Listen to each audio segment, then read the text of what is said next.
Chapter 48. Till now that she was threatened with its loss, Emma had never known how much of her happiness depended on being first with Mr. Knightley, first in interest and affection. Satisfied that it was so, and feeling it her due, she had enjoyed it without reflection, and only in the dread of being supplanted, found how inexpressibly important it had been.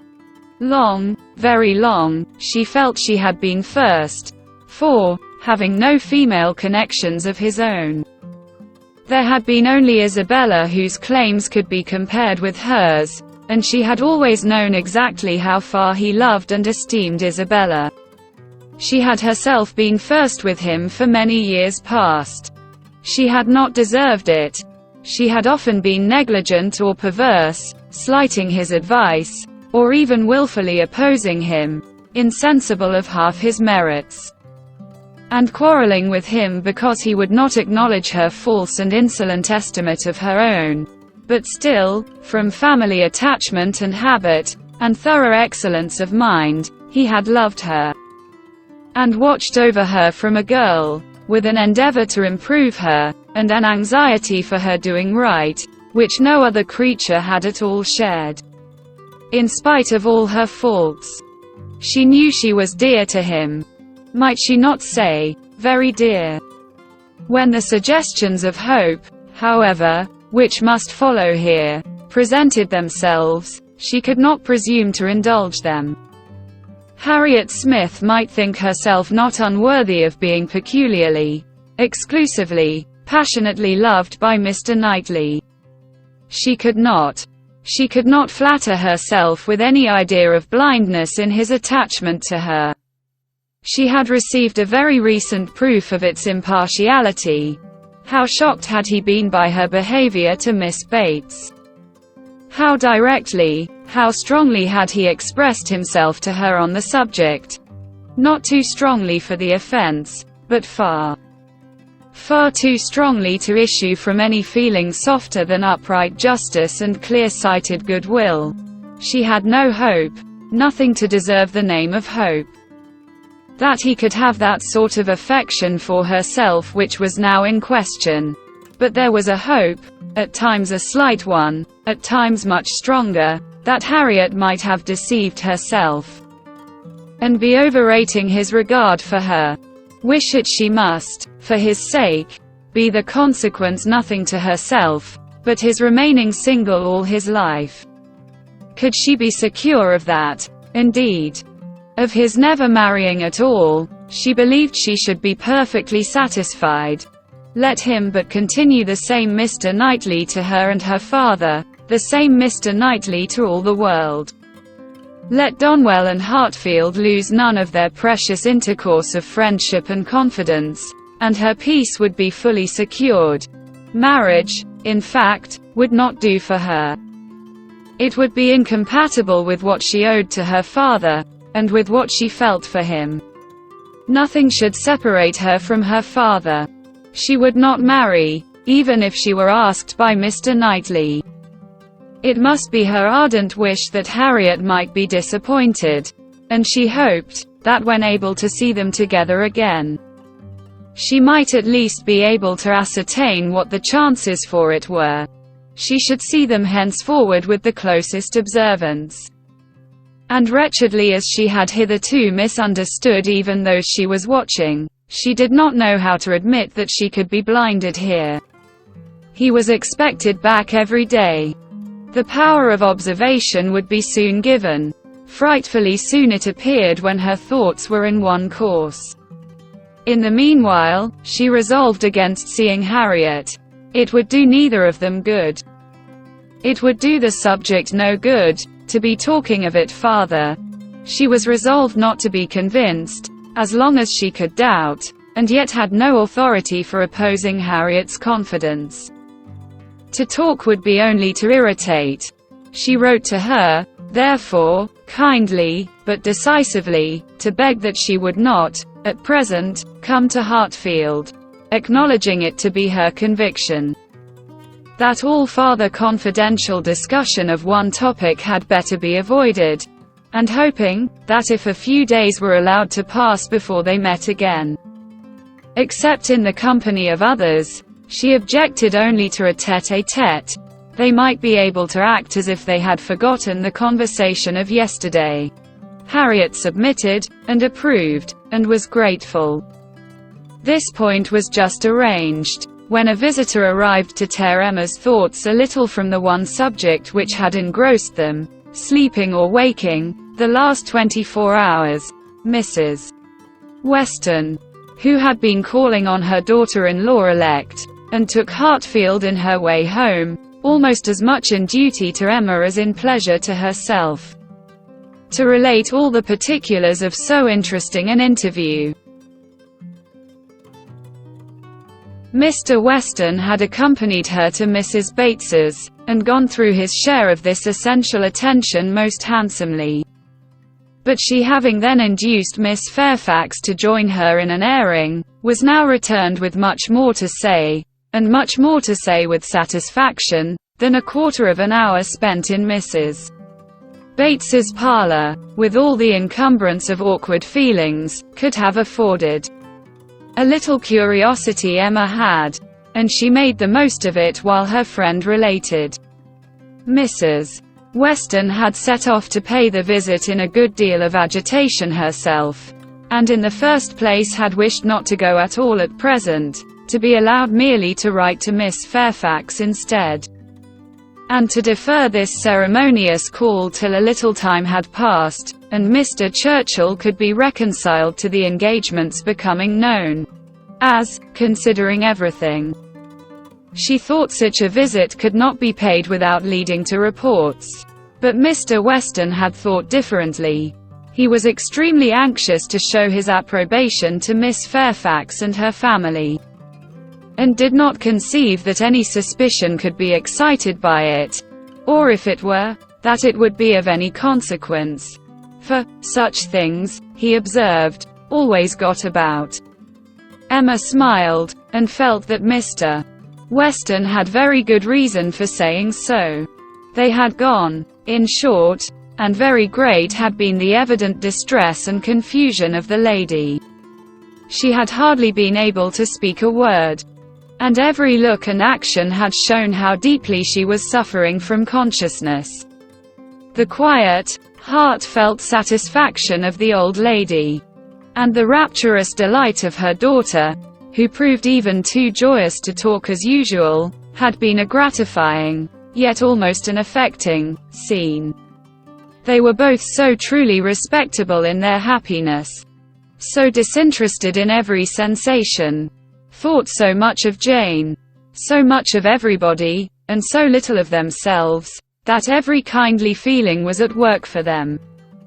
Miss Fairfax's recent illness had offered a fair plea for Mrs. Weston to invite her to an airing.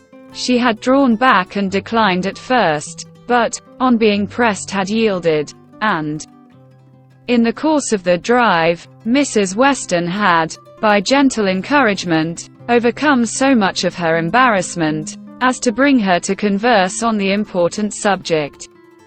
Apologies for her seemingly ungracious silence in their first reception, and the warmest expressions of the gratitude she was always feeling towards herself and Mr. Weston, must necessarily open the cause.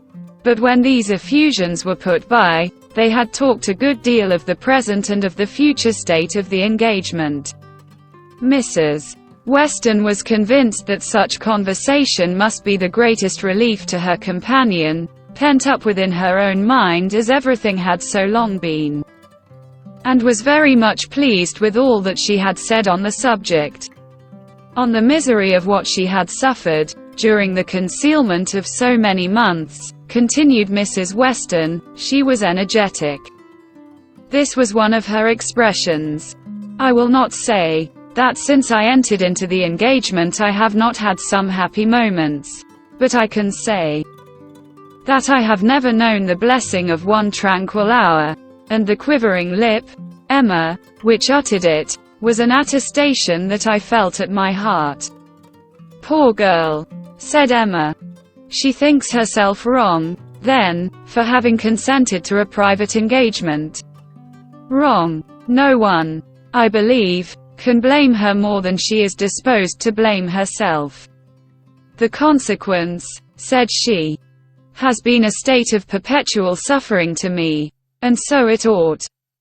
But after all the punishment that misconduct can bring, it is still not less misconduct. Pain is no expiation. I never can be blameless. I have been acting contrary to all my sense of right. And the fortunate turn that everything has taken, and the kindness I am now receiving, is what my conscience tells me ought not to be. Do not imagine, madam, she continued, that I was taught wrong. Do not let any reflection fall on the principles or the care of the friends who brought me up. The error has been all my own, and I do assure you that, with all the excuse that present circumstances may appear to give, I shall yet dread making the story known to Colonel Campbell.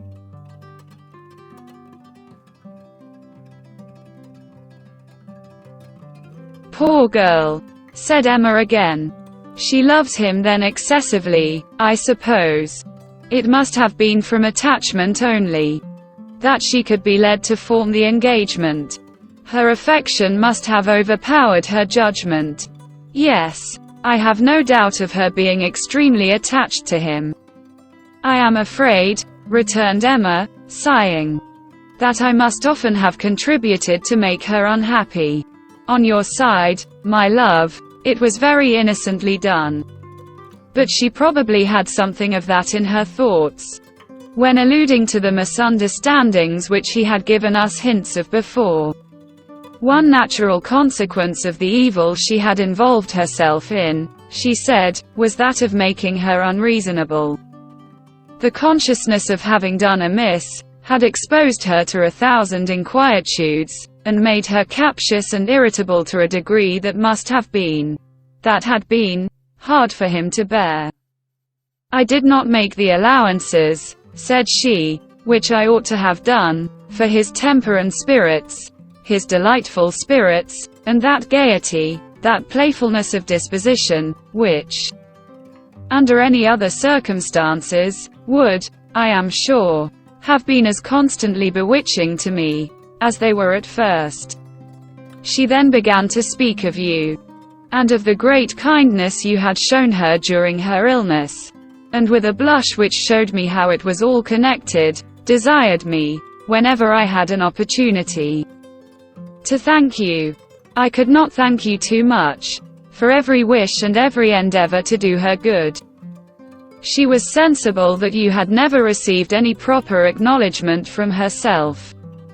If I did not know her to be happy now, said Emma, seriously, which, in spite of every little drawback from her scrupulous conscience, she must be, I could not bear these thanks, for, oh, Mrs. Weston, if there were an account drawn up of the evil and the good I have done Miss Fairfax, well, checking herself, and trying to be more lively, this is all to be forgotten.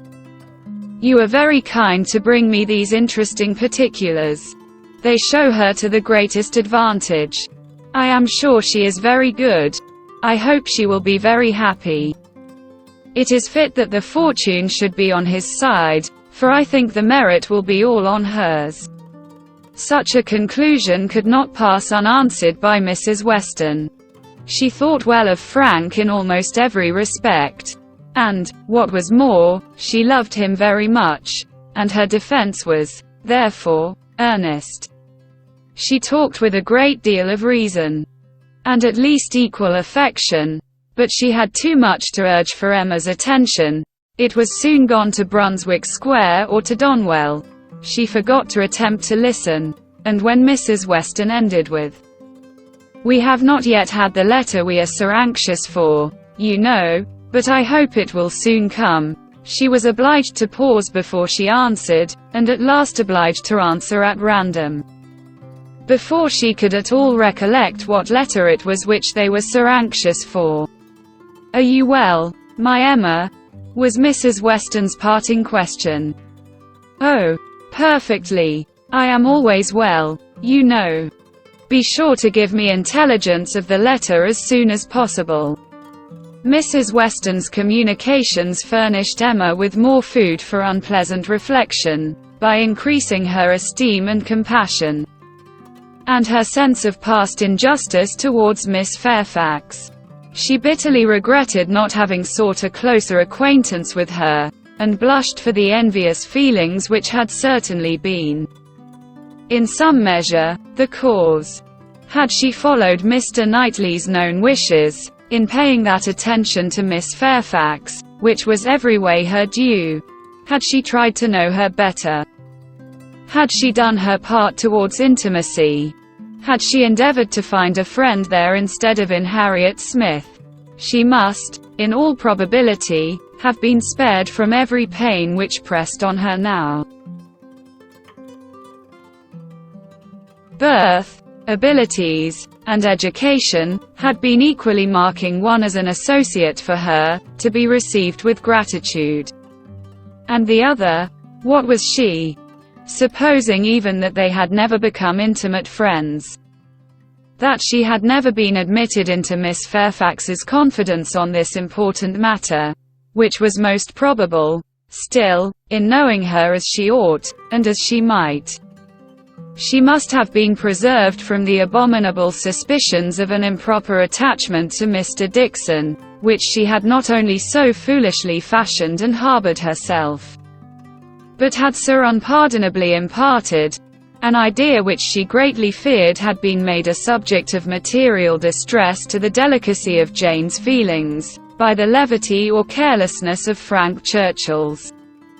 Of all the sources of evil surrounding the former, since her coming to Highbury, she was persuaded that she must herself have been the worst. She must have been a perpetual enemy. They never could have been all three together, without her having stabbed Jane Fairfax's peace in 1,000 instances, and on Box Hill, perhaps. It had been the agony of a mind that would bear no more. The evening of this day was very long, and melancholy, at Hartfield. The weather added what it could of gloom. A cold stormy rain set in, and nothing of July appeared but in the trees and shrubs, which the wind was despoiling, and the length of the day, which only made such cruel sights the longer visible. The weather affected Mr. Woodhouse, and he could only be kept tolerably comfortable by almost ceaseless attention on his daughter's side, and by exertions which had never cost her half so much before. It reminded her of their first forlorn tête-à-tête, on the evening of Mrs. Weston's wedding day. But Mr. Knightley had walked in then, soon after tea, and dissipated every melancholy fancy. Alas! Such delightful proofs of Hartfield's attraction, as those sort of visits conveyed, might shortly be over. The picture which she had then drawn of the privations of the approaching winter had proved erroneous.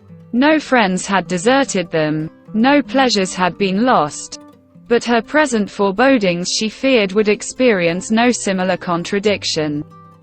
The prospect before her now was threatening to a degree that could not be entirely dispelled, that might not be even partially brightened.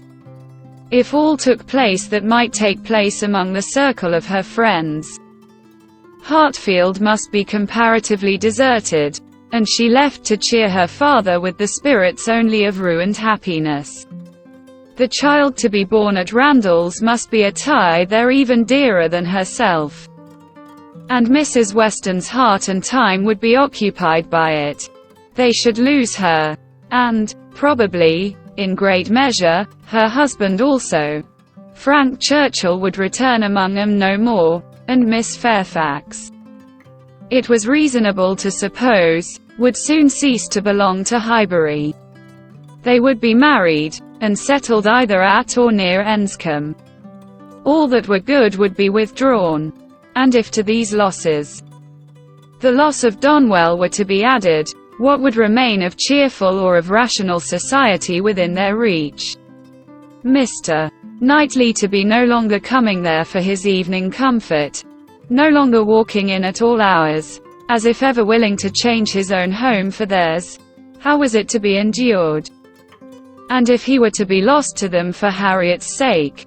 If he were to be thought of hereafter, as finding in Harriet's society all that he wanted?